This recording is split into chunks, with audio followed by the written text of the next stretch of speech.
తాకట్లో ఉన్న మీ బంగారాన్ని విడిపించి ఆ రోజు ఆన్లైన్ రేటుకి కొంటాం. Sharma gold company. నమస్కారం. వసుదేవసుతం దేవం కంస చాణూరమర్దనం దేవకీ పరమానందం కృష్ణం వందే జగద్గురుం. జై శ్రీకృష్ణ. 5000 సంవత్సరాల క్రితం అర్జునుడిని నిమిత్తంగా చేసుకుని ఆ శ్రీకృష్ణ భగవానుడు ఈ జగత్తుకు భగవద్గీతను బోధించారు. ఆ భగవద్గీతను ఎందరికో జ్ఞాన గీతగా బోధిస్తూ ఉన్నారు గీతాగాన ప్రవచన ప్రచారకర్త ఎల్వి గంగాధర శాస్త్రి గారు. భగవద్గీత ఫౌండేషన్ను స్థాపించి ఎందరికో భగవద్గీత యొక్క ప్రాధాన్యతను ఆయన తెలియజెప్తూ ఉన్నారు. ఒక్క మాటలో చెప్పాలంటే గీతా ప్రచారం కోసమే తన జీవితాన్ని అంకితం చేసినటువంటి తొలి భారతీయ గాయకులు ఎల్వి గంగాధర శాస్త్రి గారు. వారు ప్రస్తుతం మనతో పాటు ఉన్నారు. వారితో మాట్లాడదాం. గురుగారు నమస్కారం అండి. నమస్కారం గీతాంజలి గారు. ఆయుష్మాన్ భవ, శతమానం భవతి, సంపూర్ణ శ్రీకృష్ణానుగ్రహ ప్రాప్తిరస్తు. చాలా సంతోషం. మీ పాద పద్మాలకు నా నమస్కారాలు. ఇది చాలా మంది అడిగేటువంటి ప్రశ్న. అసలు దేవుడు ఎక్కడున్నాడు? ఉన్నాడా? ఉంటే చూపించండి చూపించండి అంటారు. ఎంత నాన్ సెన్స్ అది. మీకు అలాంటి విన్నప్పుడు అంటే అమాయకం అనిపిస్తుంది. అంటే పాపం లాజిక్ కోసం ఏదో ప్రయత్నిస్తారు. వాడికి చూడాలని ఇంట్రెస్ట్ ఉంది అనమాట.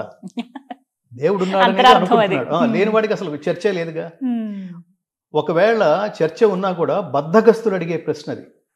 ఏది దేవుడున్నాడా అని అడిగితే ఓకే, ఉంటే చూపించంటాడే అది బద్ధగస్తుడు అడిగే ప్రశ్న. ఎందుకంటే వాడు చూడడానికి కనపడ్డు. యోగమాయా సమావృత, యోగమాయ చేత ఆవరించబడి ఉండటం వల్ల పరమాత్మ కనిపించడు. సృష్టిలో ఏ పవరు కనిపించదు. అది ఫీల్ తప్ప, నువ్వు ఫీల్ అవ్వాల్సిందే తప్ప. మీతో మాట్లాడుతుంటే అసలు ఎంత ఆనందం అట్లా అన్నారు. ఇట్లా అంటే ఏమిటో చెప్పండి. ఏ మాటలు ఏం చెప్తాం? అనుభూతి అన్నారు. అబ్బో అసలు నేను చెప్పలేను. సినిమా బాగుంది అన్నారు. సినిమా అంటే అంటే ఏం బాగుంది అంటే నేను చెప్పలేను రా. ఆ 2.5 గంటలు నేను చెప్పలేను. నువ్వు ఒకసారి వెళ్ళి తీరాల్సిందే అంటాం. అవును. సో స్వప్రయత్నంతో మీరు ఏదైతే అనుభూతిని సాధించగలరో అట్టి అనుభూతి పేరు పరమాత్మ. ఊరికే రాడు. ఊరికే ఉద్యోగం వచ్చేసిందా? మిమ్మల్ని ఛానల్లో తీసుకున్నప్పుడు ఎన్ని చూసుంటారు? ముందు ఛానల్లో స్క్రీన్ మీద కనిపించడానికి మనిషి బాగుండాలి, గొంతు బాగుండాలి, కాంటెంపరీ ఇష్యూస్ మీద ఏ పర్టికులర్ వాళ్ళ దగ్గరికి వెళ్తున్నారో ఆ ఇష్యూస్ మీద మీకు అవగాహన ఉండాలి, స్పాంటినిటీ ఉండాలి, కంటిన్యూటీ ఉండాలి. నేను మాట్లాడుతుంటే మీరు ఫోన్ చూసుకుంటున్నారు అనుకోండి, మాట్లాడేవాడు మూడ్ పోతుంది. ఆ తర్వాత కంటిన్యూటీ, తర్వాత ఏం ప్రశ్న అడగాలో మీకు తెలియదు. సో క్యాజువల్గా అది అలా నడుస్తుంది. అంటే ఈ లోకాన్ని ప్రభావితం చేయని ఒక అరగంట అన్నెసరీ కాన్వర్సేషన్ అవుతుంది తెలివి లేని యాంకర్ల వల్ల. అరగంట అంటే టైం వేస్ట్ అవుతుంది లోకానికి. అట్లాంటి వాళ్ళు మీ యాంకర్స్ మార్గంలో కూడా చాలా మంది ఉన్నారు మహాతల్లులు. అబ్బో అసలు అదొక దురదృష్టకరమైన స్థితి. వాడి నుంచి ప్రపంచానికి ఏం చెప్పించాలో ఒక లక్ష్యం లేకుండా వాడేమో వీళ్ళ అందాల గురించి మెచ్చుకుంటూ ఉంటాడు, అంగాంగ వరణలు చేసి మెచ్చుకుంటూ ఉంటాడు, దూషిస్తుంటాడు. వీళ్ళు సిగ్గుపడుతూ అవునా థ్యాంక్ యూ సార్ అంటుంటారు.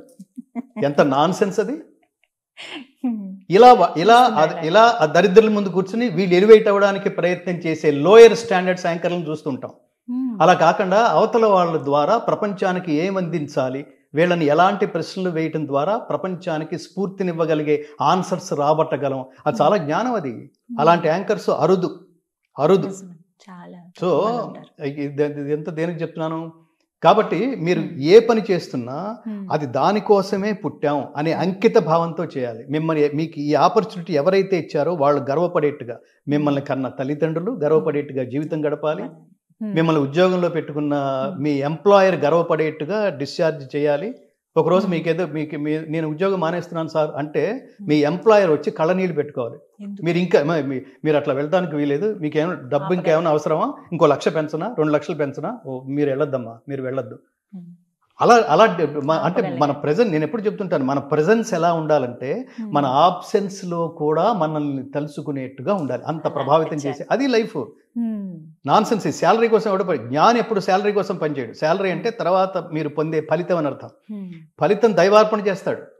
అంటే ఇక్కడ దేవుడికి థ్యాంక్స్ చెప్తాడు. శాలరీ మీరు ఇవ్వండి సార్, మీరు ఎంత ఇస్తే దాన్ని వాడి ముందే లెక్క పెట్టుకుంటూ అట్లా ఉండడు వాడు. అందుకని భగవద్గీత చెప్పేది మీరు పనిలో ఆనందం పొందండి, పని తర్వాత వచ్చేది బోనస్. ప్రపంచంలో ఎవడు బోనస్ కోసం పనిచేయడు. పనే శాలరీ, పనిలో ఆనందమే salary. Work is worship. Correct అది.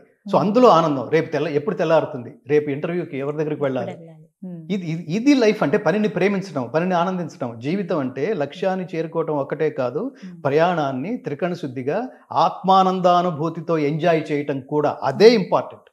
నేను భగవద్గీత అలా చేశాం. ఇన్కమ్ పోయింది, అంతకుముందు 6-7 లక్షలు వచ్చేది, ఇప్పుడు 10-20 వేలు కూడా రావట్లేదు. అట్లా ఇప్పుడు నేను ఫీల్ అవ్వలేదు. అట్లా ఏడుస్తుంటే నేను వెనక్కి పోయి ఉండేవాడిని.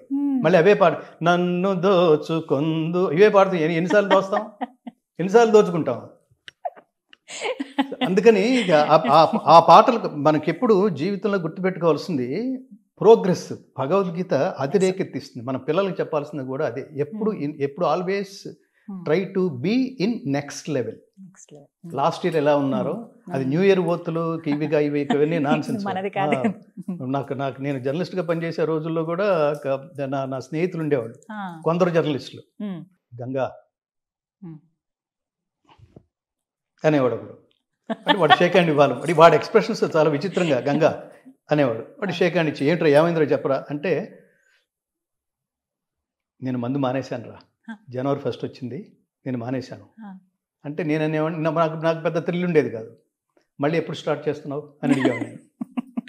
అంటే ఏంట్రా నేను సీరియస్గా చెప్తుంటే అలా అలా అలా మాట్లాడతావా, నువ్వు ఇప్పటికి 50 సార్లు చెప్పుంటావురా నాకు, నువ్వు ఇప్పుడు ఆలోచించుకుని నాకు చెప్పాల్సింది ఏంటంటే, మందు మానేసాను అనుకురా, మానేయటం అంటే లైఫ్లో ఒకసారే దానికి ఫుల్ స్టాప్ పెట్టేసేయటం. నువ్వేం నీలాంటి వాళ్ళు ఏం చెప్పాలంటే, ఆపేశానను, మళ్ళీ ఎప్పుడైనా స్టార్ట్ చేసే ఫెసిలిటీ ఉంది అందులో, ఆ పదంలో మళ్ళీ ఎప్పుడైనా స్టార్ట్ చేసేయచ్చు. అప్పుడు నేను కూడా అడగను, నేను ఆపేశానరా అది కామ అవుతుంది, మానేశాను అనుకో చాలా పెద్ద పదం అది, ఇప్పుడు 200 సార్లు మానేసి ఉంటావు నువ్వు.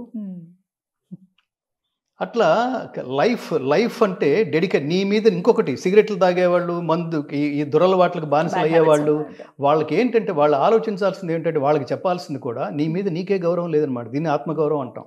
సిగరెట్ తాగితే ఏమవుతుంది, హెల్త్ పాడవుతుంది, హెల్త్ పాడైతే ఏమవుతుంది, చస్తావు కదా. సో నువ్వు చావుకు కూడా సిద్ధపడి ఒక దురలవాటికి దగ్గర అయ్యావంటే, డ్రగ్స్ కూడా దానికి దగ్గర అవుతున్నావంటే నీ మీద నీకే గౌరవం లేదని అర్థం కదా. నిన్ను నువ్వే గౌరవించుకోవట్లేదని అర్థం. అప్పుడు నేను మిమ్మల్ని ఏమండి అని ఎందుకు పిలవాలి, ఏరా అని పిలవాలి, ఎందుకంటే నీ మీద నీకే గౌరవం లేదు. గౌరవం లేని ఫెలో నువ్వు. నేను సూటిగా గట్టిగా ఎలా చెప్పగలనంటే, నేను సినిమా జర్నలిస్ట్గా ఉన్న రోజుల్లో, సినిమా సంగతి తెలుసు కదా మీకు, అక్కడ తాగిన వాడికి తూలినంత మహాదేవ, ప్రతివాడికి పార్టీ అంటాడు, బావా కంపెనీ కోసం అంటాడు వాడు. చివరికి కంపెనీ కోసం స్టార్ట్ అయ్యి చివరికి ఫ్యాక్టరీ అవుతుంది లోపల.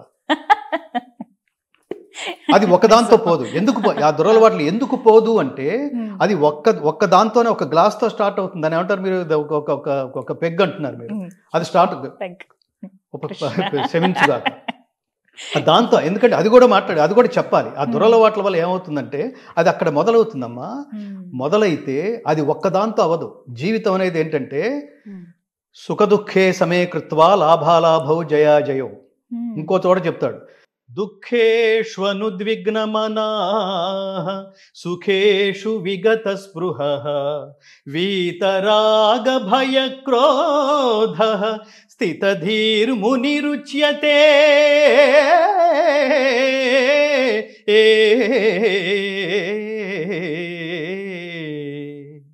జీవితం అంటే ఒక సుఖమే కాదు.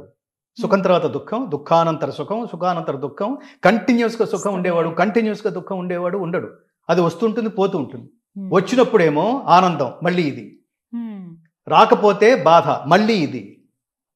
చివరికి ఏమవుతుందంటే, ఎప్పుడైతే రాదో, ఎప్పుడైతే నీకు ఆ దుఃఖం అనేది ఏదో వచ్చిందో, అప్పుడు నీకు ఇట్లాంటి ఆలోచనలు ఏవి లేకపోతే, ఇట్లాంటి బ్యాడ్ హ్యాబిట్స్ ఏవి లేకపోతే ఏమవుతుందంటే, వీలాంటి వాళ్ళ దగ్గరికి వెళ్ళి కాసేపు కూర్చుంటారు. అమ్మా గీతాంజలి, కాసేపు మీరు ఏదో మాట్లాడితే నాకు ఆనందం, చాలా సంతోషం, నేను చాలా డిప్రెషన్లో ఉన్నాను, నాకు మంచి మొక్కలు చెప్పండి. ఓ మంచి స్నేహితుడి దగ్గరికి వెళ్తారు, లేదా గుడికి వెళ్తారు, లేదా మహానుభావుల ప్రవచనాలు ఏవో ఉంటాయి, కాసేపు వాడు కూర్చుంటాడు. మనసు బాగుండలేదు, కాసేపు వాడు కూర్చుంటాడు. ఇప్పుడు అది కాకుండా వాడికి బ్యాడ్ హ్యాబిట్ ఉంది అనుకోండి, వీళ్ళెవ్వరు కాదు, దాని దగ్గరికి వెళ్ళి కూర్చుంటాడు. అప్పుడు పెగ్గుతో స్టార్ట్ అయింది, ఎక్కడ ఏమైంది అది చివరికి మొత్తం బాటిల్ కదా అది. కుడి ఎడమైతే పొరబాటు, అది అక్కడ దాకా వెళ్ళిపోతుంది. అక్కడ దాకా వెళ్తుంది. దానివల్ల ఏమవుతుందంటే పతనానికి చేరుకుంటావు. చివరికి ఏమవుతుందంటే, అది నీకు రిలీఫా, ఇప్పుడు రిలీఫ్ అనుకున్నావు, తర్వాత కాలంలో అది స్ట్రెస్ అయింది, తర్వాత నిన్ను పతనానికి తీసుకువెళ్తోంది. చివరికి అది ఏమవుతుందంటే బలమైన బలహీనత అవుతుంది.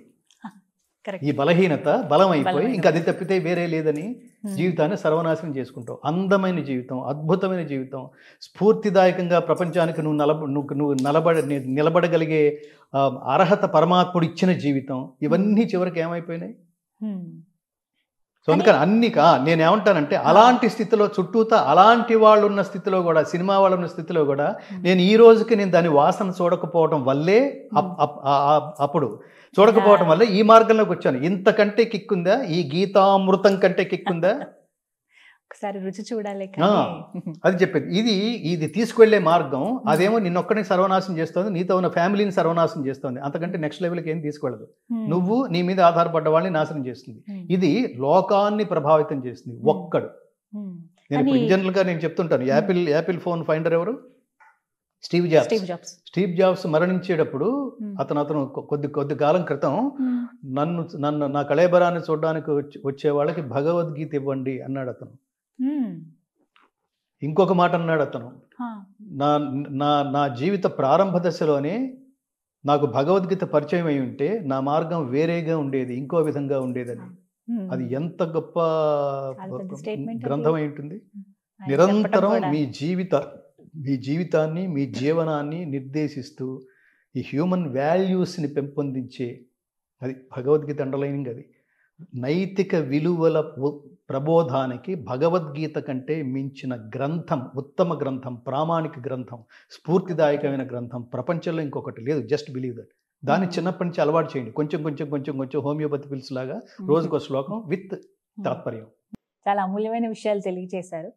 నిజంగా మొదట్లో చెప్పినట్టుగానే ప్రత్యేకమైన ఇంటర్వ్యూ ఇది, నాకు లైఫ్ టైం ఎక్స్పీరియన్స్. సర్వం శ్రీకృష్ణార్పణమస్తు, సర్వం లోకార్పణం. ఈ గీతని లోకార్పణమస్తు. ఇష్టకామ్యార్థ ఫలసిద్ధిరస్తు. ఆయురారోగ్య ఐశ్వర్యాభివృద్ధిరస్తు. లోకా సమస్తా సుఖినో భవంతు. జై శ్రీకృష్ణ. జై శ్రీకృష్ణ.